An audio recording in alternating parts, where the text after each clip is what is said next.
Travis, are we recording? Yes, sir. Appreciate it. Welcome to the January KRT board meeting. Thanks for coming out. Winter's been fun so far. I hope everybody had a good holiday and New Year. First, I'd like to do is a roll call, make sure we have a quorum. Yes, so representing Kanawha County, we have Todd Goldman, Valerie Gaynor, and Jay Snodgrass in person. Representing the city of Charleston, we have Mr. Tom Tolliver, Bobby Spry, and Heidi Adams is joining us electronically. And we have Maurice Anderson representing Montgomery electronically, Mayor Dave Casebolt representing Nitro electronically, Gene Arthur here from South Charleston, and Bob Sutton from St. Albans. Therefore, we do have a quorum. Great, appreciate it, and thanks for your attendance. I'm gonna let Sean do a quick introduction to new staff member. Yeah, so I want to introduce you all. We're really excited. Brianna Warner has come on our team as our new communications director. Kelsey Hare did a great job for us and departed in mid-December. And we've got Brianna here. You might know Brianna from her time at Kanawha County Schools. She navigated the COVID crisis and several other high-stress situations very well. So we're excited to have her on board and working with us. And yeah, Brianna, you want to say anything? I'm just very grateful for the opportunity, and I'm excited to be here and get started running. Trial by fire through the difference, and obviously I've dealt with bad weather through school buses. It's a little different on this side, but also similar.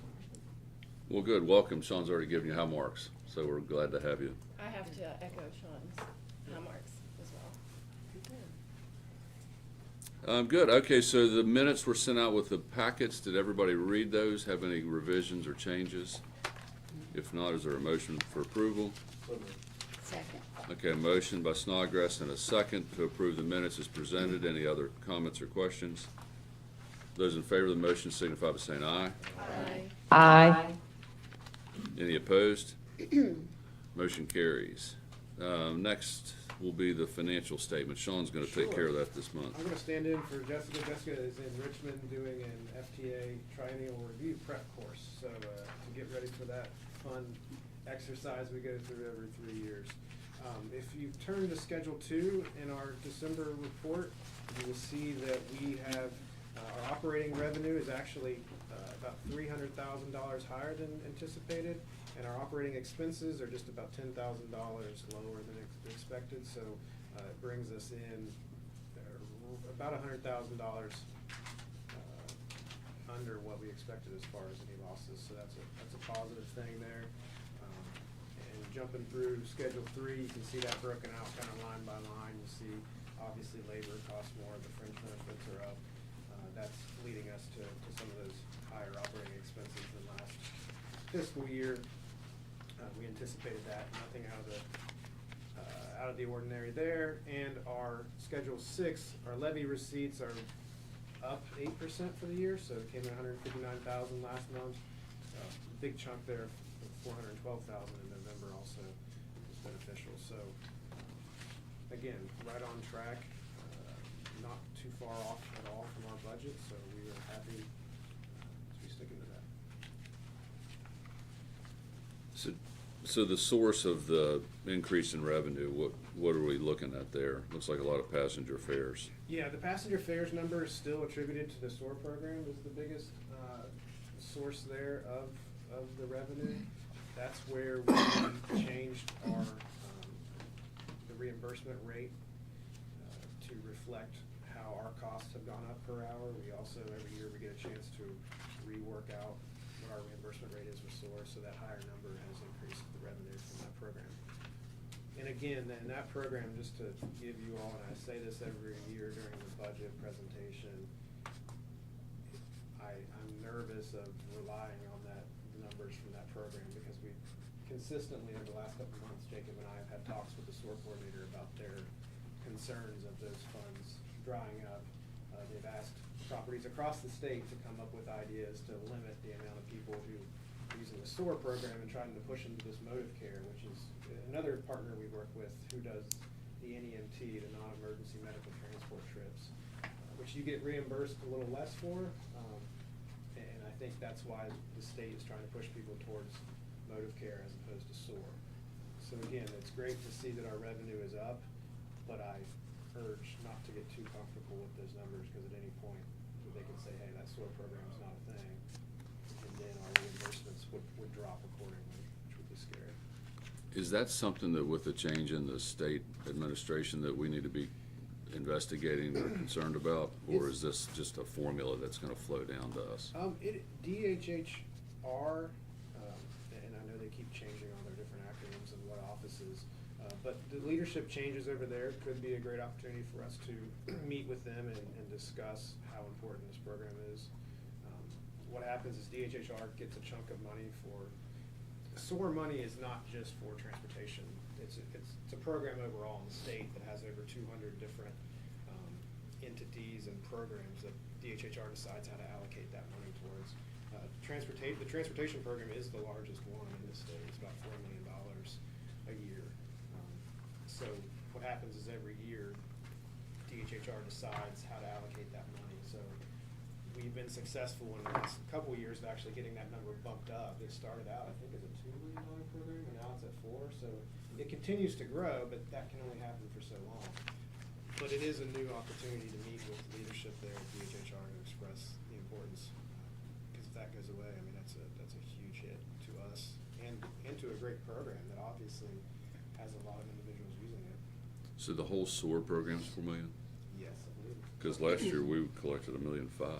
Yeah, we're by far the largest as far as the user in the state. But that's just the transportation piece, or that's all of these other programs? Things like admin That's the fees to trans- run the program, software costs, for the agencies to have scheduling software. But it doesn't include like some other counseling services or programs that have a lot of costs Yeah, associated? the $4 million is how much the transportation program. We Okay. do one of every 4 rides and one of every 3 rides in that whole program statewide. Like we have a whole, we have a big chunk of it. Which would make sense, cause we're collecting about a third of that Yeah, it's direct. money that's available. Yep. Exactly. Does opioid money come into play in this? Yes, that is some of the, I believe that's some of the funding mechanisms. The state receives funding from federal government, from Department of Human Services, and then they allocate that out to us. Yes. Okay, so those are the financial statements. Anybody have any other questions? If not, those will be part of the meeting minutes for future reference, and we'll move along to, let's see, Sean's gonna do excess, or invoices in excess of $5,000. We do not have any invoices in excess of $5,000 for this month.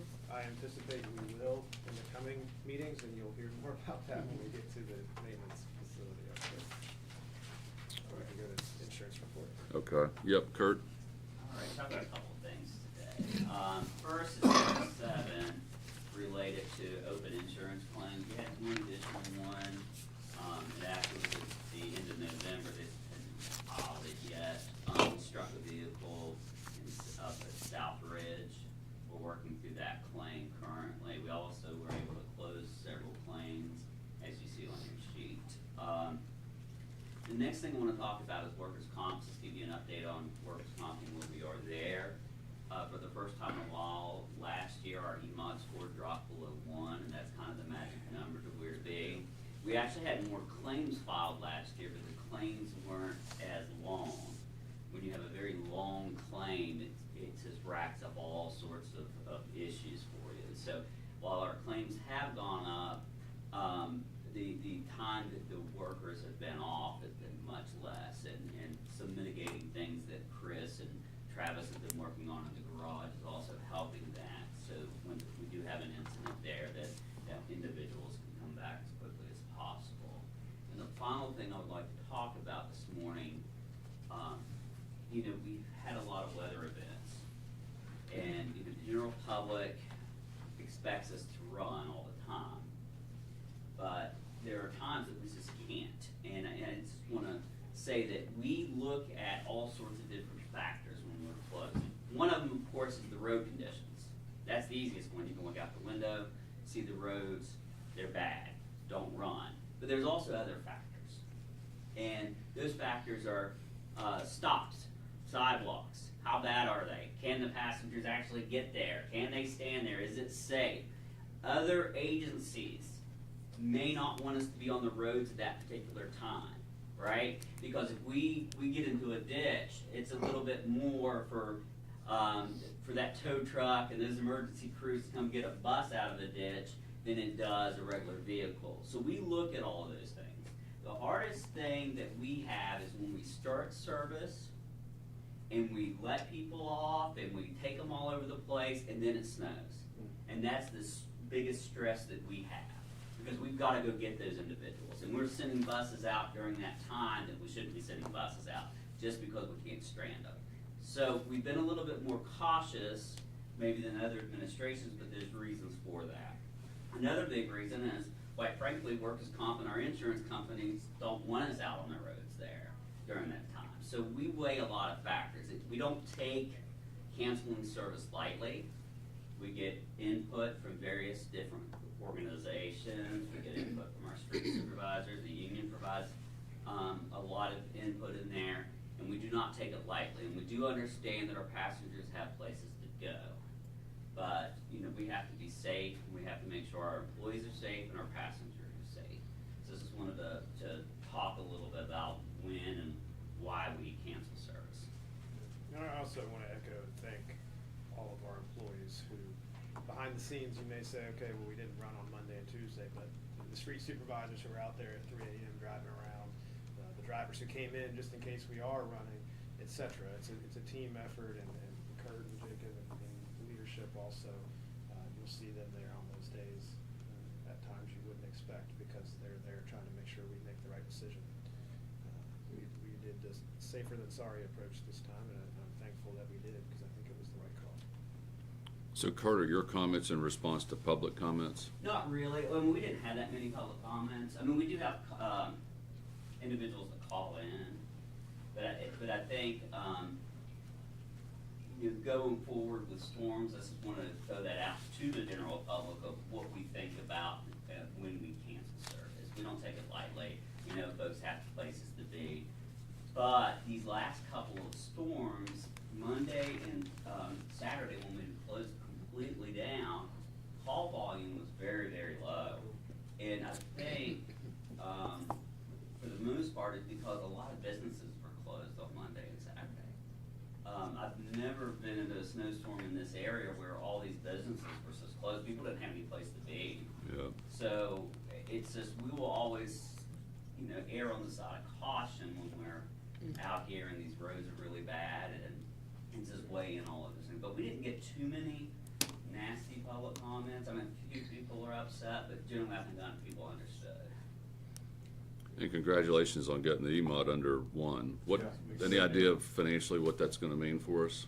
I think we're getting ready to lose a bad year soon, so our workers' comp should drop, you know, tens of thousands of dollars. I mean, it's high. Meaningful percentage amount? Yeah.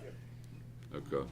And we're working through there, and I do have to say that the union's been very helpful, especially when we've had garage, injuries. They've been willing to sign MOUs to get people back on light duty, and that's really helped. Yeah.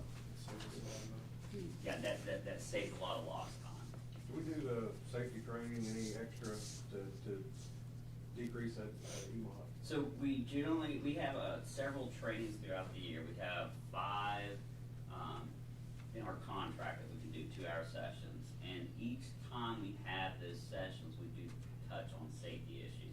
And it's usually safety issues that we're seeing in between the periods of time that we do have these trainings. And of course, they're different in operation and maintenance. So we do have some general safety training, and then once we break up into 2 different organizations, Jacob has his operation employees, Chris and Travis have their maintenance employees, and then we go over safety issues there as well. Who's our carrier on workers' comp? Ukova. Okay. And while Jay asked about training, where do we stand on AED and? So I finally got in touch with the ambulance authority. I just need to know when would be a good time, working with Brett and you, because I know you talked about doing maybe CPR training and those types of things. I just think if you're gonna offer it and you have the space, it'd be nice to Yeah. let the board members come down and do it. Yeah. I'd like that. So you're working on some kind of, Timing, yes. okay. One other question, once the state of emergency is declared, does that automatically trigger us to shut? No, Okay. no, we could run. Yeah, it's a case-by-case scenario as far as the agencies making that decision. And again, back to that, buses perform really well on snow, actually, surprisingly, but there's not a vehicle in the planet that operates really well on ice. And that's what, it was just so cold that you can't stop a 35-foot bus. I mean, it's just, that's scary. And when our drivers come in, our drivers are very confident because they're very good at what they do. But when they come in and the report from them driving in is that they're nervous, I don't feel comfortable making that call. So we expect that. And we want to thank Sean and them for shutting down during that time, because a lot of them, Amanda being one of them, couldn't get out of her area. There's other drivers that couldn't get on the road. Right, I mean, it could be trees down, power out, kids at home, I mean, there's a whole bunch of things. And Well, like, we also had the issue too, is if maintenance cannot come in, or not as many maintenance employees can come in because of the snow, we're running out of road call people. So we have a bunch of road calls out there, our drivers are gonna be stranded. So that's something we have to weigh in as well. And maintenance did a really good job keeping the, city center, the sidewalks, the lots clear. It was a lot of work. okay, looks like Jacob's up for the operations report. This past month in Operation Support 1, we saw an 8% increase in ridership. It's largely in part to the new on-demand service that we started a couple months ago, the pilot program. Last month we saw 1,500 rides. The month before, November, 1,100 rides. Those are all in the 3 zones that we're operating the pilot in West Charleston, East Charleston, South Hills. If you move over to the right, over to the demand column there, so our passengers per revenue hour, we've had the highest there this year with 2.7 passengers an hour. And that's again due to the new on-demand service. Down the bottom right, the transit app, we didn't get the data in time when we sent the packet out, but in December, there's 1,102, just a little over 11,000 rides, 314 new downloads. In the month, we had 2,600 people who utilized the app, unique users. And those unique users, they created 162,000 sessions. So where are you on this chart? On the bottom right, the transit box. So the 165, is that the November number? Yeah, usually we get the numbers 14th, 15th of the month. So you have an updated chart, is what you're saying? Yeah. Okay. How many people are going to the airport? We had about 20 trips last month to the airport. Mm-hmm. Any hiccups with that route? No, not now.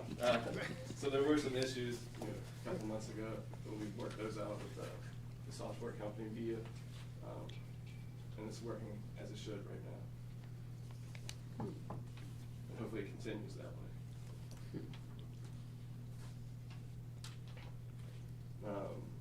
Operations Report 2, the day passes, 31-day passes. All the information is pretty much the same as the previous months. We continue to see our passengers utilizing the transit app, the mobile ticketing, which is encouraging.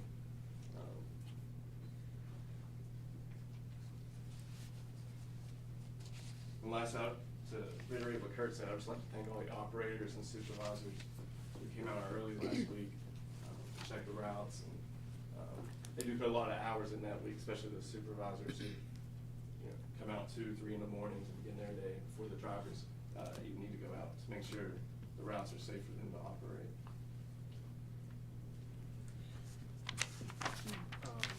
I'll touch on a couple of things before we leave operations.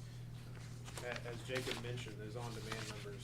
So when you see on-demand on operations report 1, and you see that's essentially the KRT Plus program, jumping from 29 to 254 to 1,100 to 1,500. I mean, and that's been mostly without us talking about it too much, because again, that was in the world where we were saying, hey, we want people to know about this because it's a pilot program, but we don't want too much because we haven't gotten to the point where next month, where some of those changes the board's made in October take effect. So really happy with those numbers, and also happy that our team of on-demand drivers have been able to keep up with that demand. That was a big question too. It's, hey, what percentage of those rides can we actually accomplish? And right now we're sitting around 90%. 90% of the time that someone gets on that app and says, hey, I need a ride, it connects you with a ride. That's, for us, that's a pretty good number. We like it, obviously we want it to be 100% of the time, but that's not always realistic. But that's something that we will keep an eye on. But also, speaking of those changes that are going to go into effect in February, Brandon and I are meeting with Maple Creative today, part of our other marketing team there, to talk about some of the changes, the plan, the communications plan as we roll out in the next 3 weeks, these changes to the public.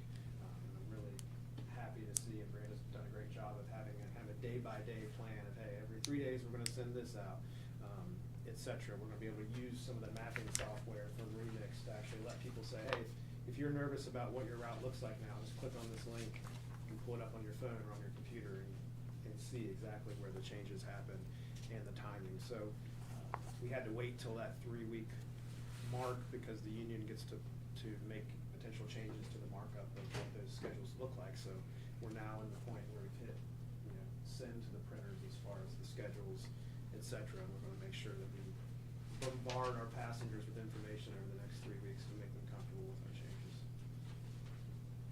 I got a question on the transit app numbers on this report one. If I understand this, the downloads for November were 298, but the users from October to November only increased by 25 or 24. Am I reading that right? So it's unique users, and then the downloads are just the number of new people that download the app. So people are deleting the app? Essentially, We had a gain of 10% of those people? yeah. Or they just don't there's use it? people Or that, across could the it be multiple country devices, or? that download it too, just the transit enthusiasts that will download it to take a look at our system. Oh, so the users are people who actually then got on a Yes. bus somewhere? Right. I got you. Yeah. So they didn't necessarily delete the app after they downloaded it? Mhm. Okay, I misunderstood what that represented.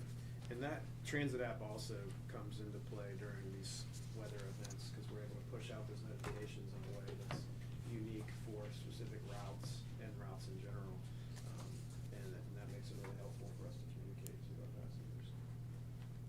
Is there a day that you're just gonna do it through Google? I get on Google Maps, I wanna go to XYZ, that I don't have to download somebody else's app? Sure, eventually there'll be a day that gets to that. I mean, it wouldn't surprise me. Yeah, I mean, it just seems like that's an easy move. Right now, it's not a possibility. Okay. I'd be surprised. All right, fun stuff. Travis, are you doing maintenance? Oh, man. Alright, so we've had a pretty busy, couple months in the garage. I'll start with the roof. So I'm back again with roof problems. So this portion of our roof, is right over our work area in the garage. And, it's just, this whole roof has been deteriorated. It's beyond its useful life. But a lot of the edge metal on this roof in this corner here has, rusted through and has allowed this, membrane to be pulled back, moved, to create leaks. So this is something that we're gonna have to go through and repair. It's gonna run us about $8,500, and that will be scheduled either the end of this month or later next month. We've been pushed back even on the fuel bay replacement. You'll see the materials through the window here are still on the roof, but due to weather and a couple other things that have been communicated with the vendor, that's just part of it, and we're gonna run into the same scenario for that. Just kinda wanted to update you with that. And then we had an unfortunate thing happen with our garage door. If you notice, one of our doors out here was open.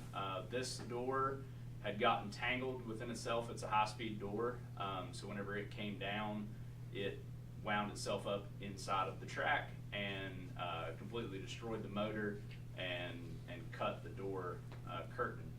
It's a vinyl curtain, cut it in multiple places. So we had to do kind of an emergency purchase for this, just due to everything with running now our emergency fuel bay within the garage. It's unsafe, really. We're taking every precaution that we possibly can to rope off that area so no one gets injured or anything like that happens, but it does increase our risk. So we're deeming this as an emergency purchase. Garage door operators says within 4 to 6 weeks, we should have a door in its place. So there's that. That will run us around 26,000. May go up just due to freight. I'm trying to expedite this door as quickly as we can, so that quote may go up. But that has been signed and everything's ready to go there. Does that mean our wash is offline because of the temperatures? We do not wash whenever it's freezing right now, but we do have blow dryers at the end of the wash to help kind of push some of that water off so it wouldn't freeze on the bus. But typically, if it's freezing, we don't wash. But the plumbing's all protected in here, or The water's turned off, yes. and drained? Yes. And then we did receive our 100% deliverable on Wendell's proposal for the maintenance pits. I'll just put this, I won't go through this entire thing, but I'll just put this up here. This is the area that we're replacing. It'll be all of the maintenance pits and all of the lighting within the main areas of the garage. This will be able to go out to bid hopefully in the next month. This will be about a 60 to 90 day process while we select. Could be longer just because of how extensive everything will be on it. But all the mechanical, structural, and electrical systems within the pits will be replaced. So we're all excited about that because that's also causing an issue in the garage. And that is, and part of one of the initiatives Chris and I have been doing is just anything safety related that we can possibly push. We're trying to do that, whether it's safety glasses, safety footwear, and other things just to keep our employees safe. What about like reflective clothing and things that? Yes. Visibility. So they have vests currently that are also reflective in a high vis color. I believe they're green, right, Chris?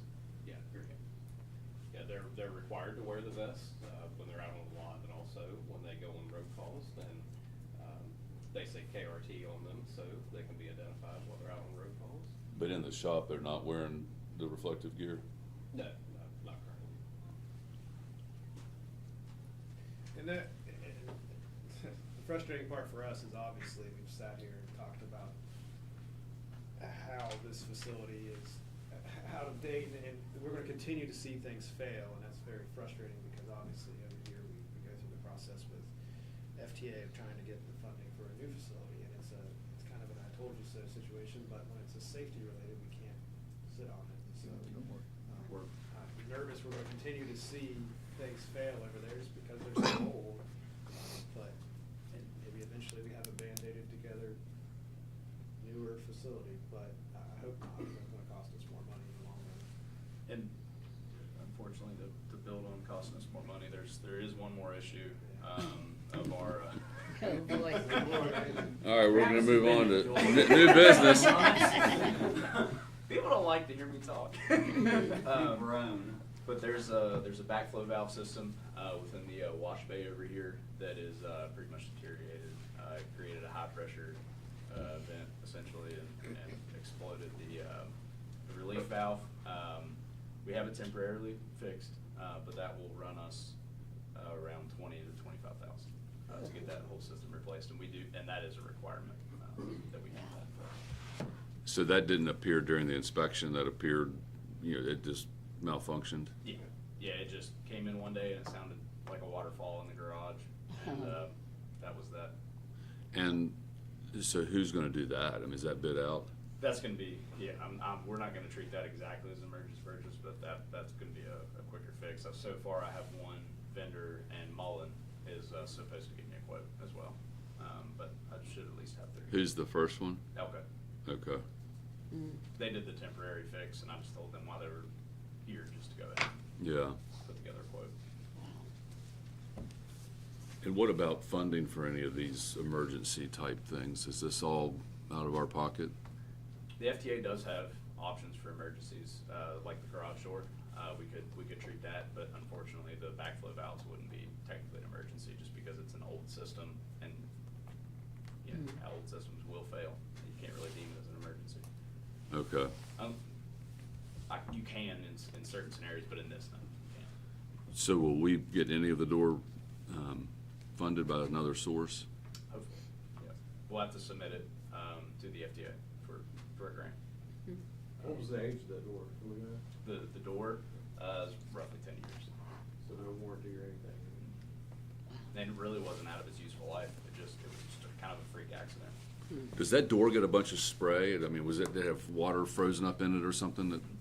No, it's quite a ways from the wash, so it doesn't get any spray back there. The only weather that we could think of that could have caused it, but I don't think it did, was it was hot, it was windy.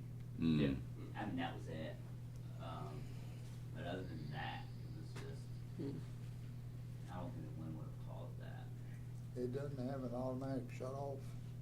If it, like your garage door, if it comes down and there's something there, it stops. This doesn't have it. Yes, but where it failed, no. Okay. Unfortunately. It was out, so basically it was out of its, it has a kind of like a zipper breakaway, which is exactly like a closed zipper. It was out of that breakaway and they didn't know. They hit the button, and because it was out of its breakaway, it slid into the motor itself, back into it, tangled it.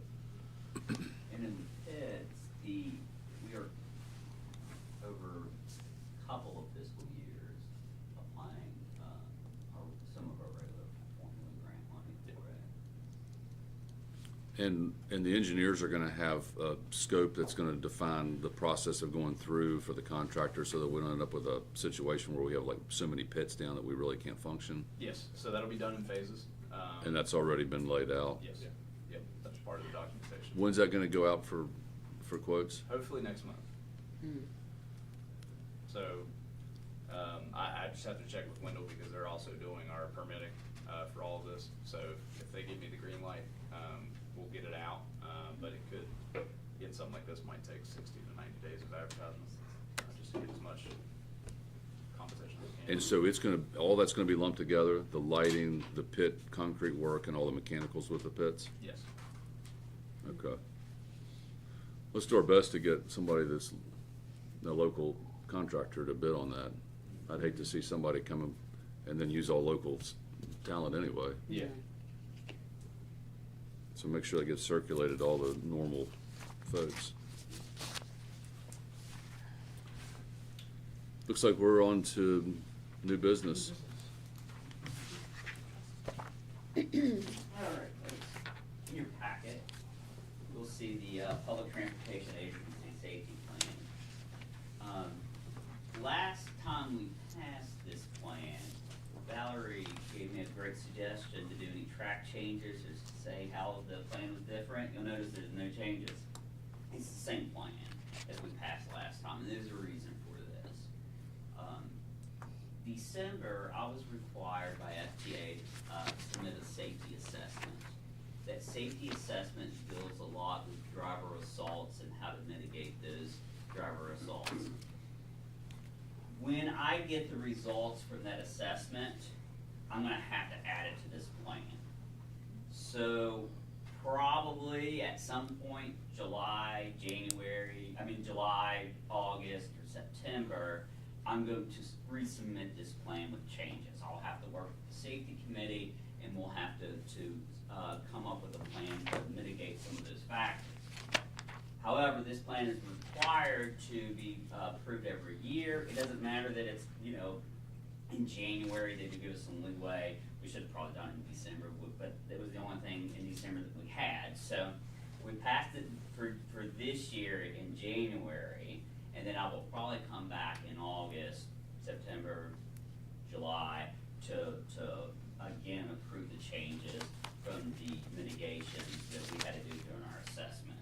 So what is the safety plan? The safety plan sets up our policy. We also have to set up goals and objectives. These goals and objectives are shared with Rick, our NPO, and then they're eventually attached to the TAM plan by the state, okay? What are those goals? It talks about injuries, it talks about fatalities, it talks about major failures, minor failures. When I talk about major, minor failures, it deals with maintenance. We report those and then we keep track of those goals. With our injuries this year, we came in under our goals, which were very good. The fatalities, thank goodness we came in under our goals. Those goals have to be approved by the NPO, and then it gets attached to the state TAM plan. We have to record. We have these daily hazard logs. We have incident reports. We ask folks to report near misses. Near misses are one of the most important things to report. Because if you have a bunch of near misses, then there needs to be some kind of mitigation factors that are in place. We talk about training. Jay, we were required to do training with our employees. So again, this is the same plan that we passed last year. Just to let the board know that I will be coming with a revised plan sometime later in the year. So I'll be happy to take any questions. Can you take Valerie's concept one step further and put a date by all these revision numbers? If I know them, because When I saw it, I just assumed we were working on revision 4, since it wasn't dated, and didn't realize that there would have been no changes. if I can go back, and it may not be that hard to figure out when those revisions were. Or just when the board approved them, or whatever, something that Okay. would put a context of time. Yeah. That'd be great. Yeah. So I did follow your advice. It was just nothing to follow. Good deal. So we've approved this before, and we need to approve it today. I'll make a motion I'll that we second. approve this plan. Okay, there's a motion and a second to approve the plan as presented. Any further discussion? All those in favor of the motion signify by saying aye. Aye. Any opposed? Motion carries. That wraps up old and new business. Has anybody from the public signed up to speak? The answer is no. Anybody have any comments? Yes, sir, Jay. One question, have we got anywhere on the interest for the checking account? The auditor recommended we get interest-bearing account for our general funds. Has that been looked at anymore? I believe Jessica's started those conversations. I will report back. I don't want to speak for her, but I will find out. There's a few meetings there. Yeah. Which, another point is our investment committee has probably time to convene. Yeah. So if you could check that date that we did it last. Yeah. I also had a comment. One of my clients, she owns the Donut Connection in Kanawha City, and I believe it was that Saturday we had the snow just came down. They had to close early, and she couldn't drive. She thought she was going to have to sleep in the shop, but one of the, I believe it's one of the on-demand KRT cars, she flagged them down, and he was headed home too, and he ended up giving her a lift there, and she was just so thankful and happy, or else she would have been stuck there all night. I told her I'd pass it along. Yeah, and again, and Kirk said that, like, one of the things that's toughest is we start service in the morning and you get people to work, and then if you can't take them home, they were on that Sunday night, we shut down a little bit early because it was just not safe. And you It feel could have been bad. Sunday. Yeah, 'cause you feel bad because, hey, you got people there in the morning, and I get if you rely on public transportation, that's tough. And that's the thing, she didn't. I mean, Yeah, she she didn't, owns but- it, but she just couldn't. Yeah. She was terrified to leave, and he was so, and I'll check to see if she had got his name. Sure. But Yeah, she that'd be was just great. so thankful. Very cool accommodation or something. Exactly. And if you haven't tried the on-demand, you should. I've been on it a couple of times, and it's worked relatively well. But it's a great service, so it's exciting to see it actually here after so many years. Yes, Where Bob? do we stand on the new facility? Yeah, so. Not that we need it. So we had a debriefing with FTA. This was, I think, 2 months, I think it was right after our last board meeting, to talk about our application and what made it not get funded this last go-around. The major feedback that we received was the grant application we submitted was essentially a $70 million grant, saying we need $70 million. Well, to have the 20% matching for that, you need your $14 million to say, hey, KRT has this. Right now, we have about $7.5 million in funds. So even though we broke the the grant down into 4 distinct phases, which we would have covered phase 1, phase 2, and almost all of phase 3 with the local funding we had. FTA looks at their applications as a whole, and they said you don't have enough local match to fund the entirety of the program, therefore your application fails. Now, from the discussion and from the review, it was highly, Travis was on that call, it was highly recommended for every other, there's 7 different aspects they look at, and we were 6 out of 7 highly recommended for funding. The one we were not, but what disqualifies you entirely is if you don't have the entire local match. So the question that Travis and I, and Wendell, Ron Reeks from Wendell was on that call also, who helped us through the application process. We asked, okay, well, if we submit this grant application in phases, would we be more likely to succeed? And they can't give you a direct answer, but they said, well, you wouldn't have been disqualified based off not having the funding had you submitted phase 1 and phase 2. We thought by breaking it into phases and showing all 4 phases, it would make us more likely to get the grant, but we should have just submitted phase 1. And The then way waited it's for set phase up, 2. can you do it in phases? Because what you do in one affects. Yeah, sure, yeah, so the what we, existing. yeah, the way we broke the phases down was that phase 1 would be building a new maintenance facility where the parking lot currently is. There would be, it would complicate our operations extremely, as far as where do people park, et cetera.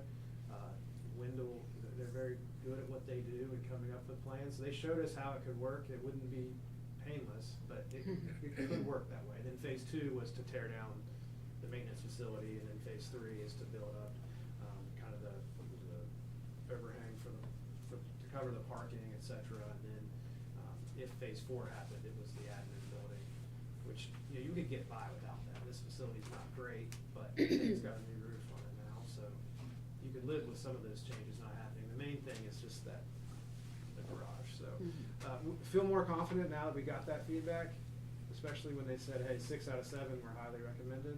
That's great news. That the need was there. They agree to that, but if you can't check the box that you have entirety of the funding, which is kind of a catch-22, maybe we could get more local funding if we had, You only have half of it, that's a lot to get more local funding. Yeah, it is. Yeah, that's for sure. But if you could do it in phases, and maybe you don't eventually end up with your dream project, but you still accomplish making it safer and newer, then that's still a win. Because every month and every year that we have more of these issues over there, it's painful every time we gotta see something, but you can't have people working in unsafe conditions or. So what's the timeline for the next submittal? Yeah, so the next submittal will be in April, so we'll be working on that. I mean, the nice thing is, the application is all there. We're just gonna adjust some numbers on the budget, and then resubmit it, so that'll be an easy and painless process. And then it'll just be waiting to hear back about May or June on the funding. So we'll keep on it. Thank you. Yes, sir. Any other comments or questions?